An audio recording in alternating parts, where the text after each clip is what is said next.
Growing up in the 90s, we saw many one-hit wonders come and go. They'd pop onto the music scene with a piece of melodic and lyrical brilliance like Macarena or Tub Thumping or Mambo No. 5, and their songs would be inescapable for 5.5 months, piping through every speaker, ubiquitous, floating on the breeze, almost becoming a part of the atmosphere.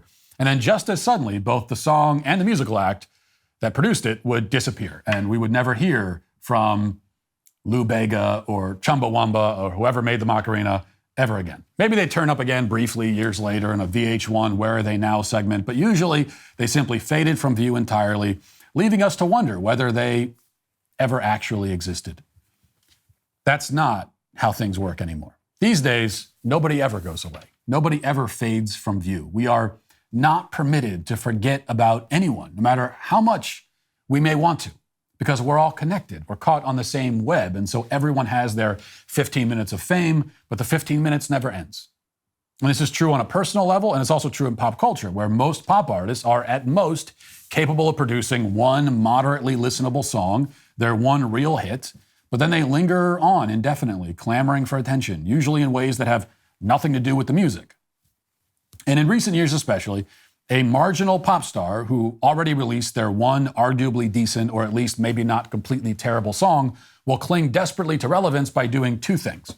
One, becoming increasingly vulgar and explicitly sexual, and two, coming out of the closet.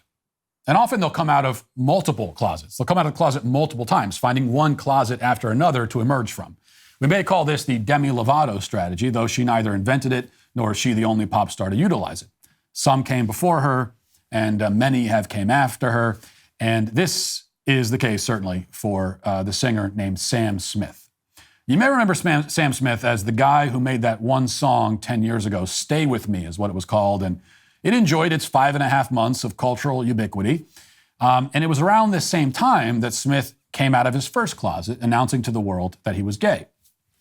And that revelation didn't do much to generate any extra interest or fame for Sam Smith, as we all kind of assume at this point that every pop star is gay. So he said, "Hey, I'm gay." And we all said, yeah, okay. We figured. Perhaps disappointed that he didn't get more publicity mileage out of his sexual preferences, Smith began revealing deeper and deeper levels to his gayness, like the gay equivalent of a Russian doll. And just like an actual Russian doll, the smaller thing disguised inside the larger thing is just a smaller version of the larger thing. So it just kind of repeats itself in this infinite regress. A few years later, Smith came out as genderqueer, explaining that he, quote, feels as much like a woman as a man.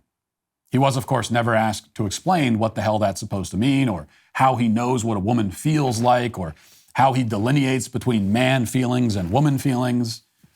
It's good for his sake that he wasn't asked these questions, because he wouldn't have been able to answer them, because the term genderqueer is completely meaningless. But genderqueer Sam Smith was about as interesting to the public as gay Sam Smith, so he went back to the drawing board, and 2 years after that, he came out of his third closet. He announced that he's actually not just gay, not just genderqueer, but in fact non-binary, and will now use they/them pronouns. How does being non-binary differ in any meaningful sense from being genderqueer? And what do any of these terms mean? And in what way is he not simply just a gay guy with feminine mannerisms like a million other gay guys? Well, again, he was never asked those questions and couldn't have answered them if he had been. Then another several years passed, and Sam Smith put out more music that nobody cared about, and he realized that simply being a gay, genderqueer, non-binary they/them wasn't going to cut it. And that's when he decided that his only path back to something approaching cultural relevance was to become basically the white male Lizzo. So Smith packed on 150 pounds, dressed up in an outfit that reveals far more of his body than any human on earth ever wanted to see, and he put out a new X-rated album and music video. And he explained this new artistic direction in a recent interview where he explains that he knows that it's a risky move to do this, but he's bold enough to try it. Listen. The music industry is just not used to queer artists. If there was a big risk you took with this album, what would you say it was for yourself?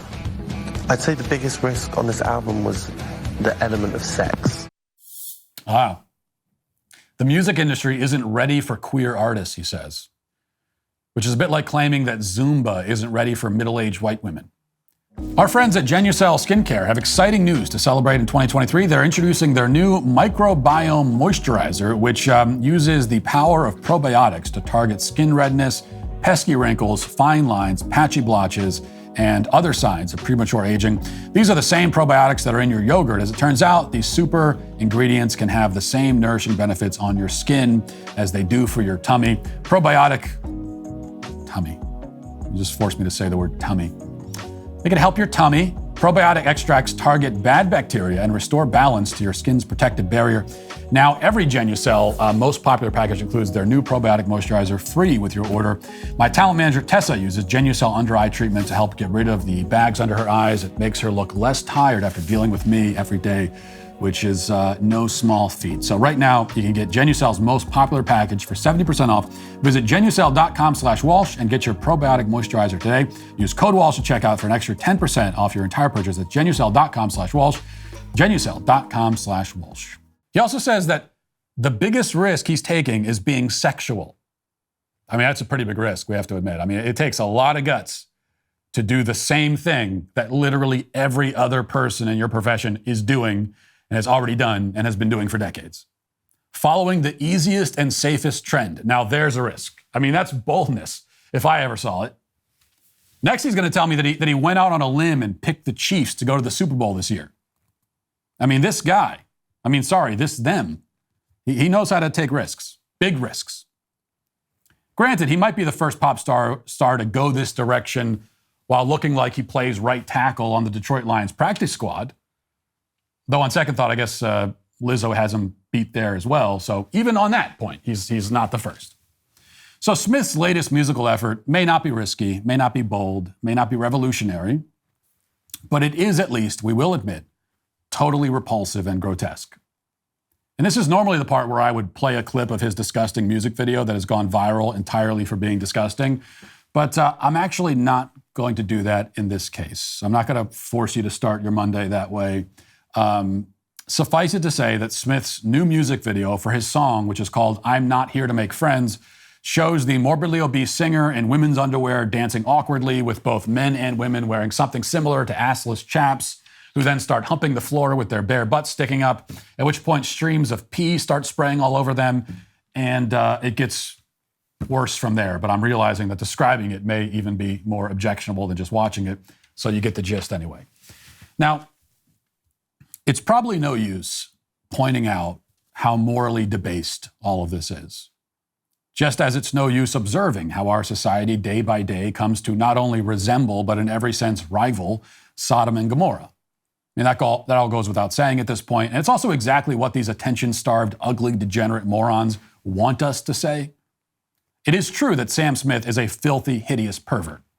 It's also true that he wants us to say that about him. After all, as we've learned from all of the Sam Smiths that came before this Sam Smith, part of being a pervert is getting off on other people noticing that you're a pervert. Like the thrill he gets from hearing people describe him that way is part of why he's a pervert and what makes him a pervert to begin with.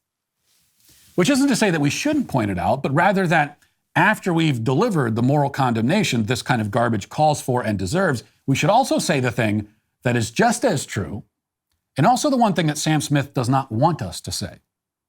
The thing that those of his ilk fear the most, because they know it is true, is that this routine, along with being debased and disgusting and morally depraved, is also boring. It is dirty and stupid and gross and evil and totally, utterly tiresome, boring, played out. We've seen it a million times already. They cannot shock us anymore. As a culture, we are sadly far too jaded to be scandalized by anything. You cannot scandalize us. You can't do it. Our eyes and minds have grown essentially calloused. We've been swimming in this muck and filth for so long that another bucket may be demoralizing and sad, but it can never shock us. It can never surprise us. To be intentionally ugly in a world of ugliness only means that you blend in. You become part of the background.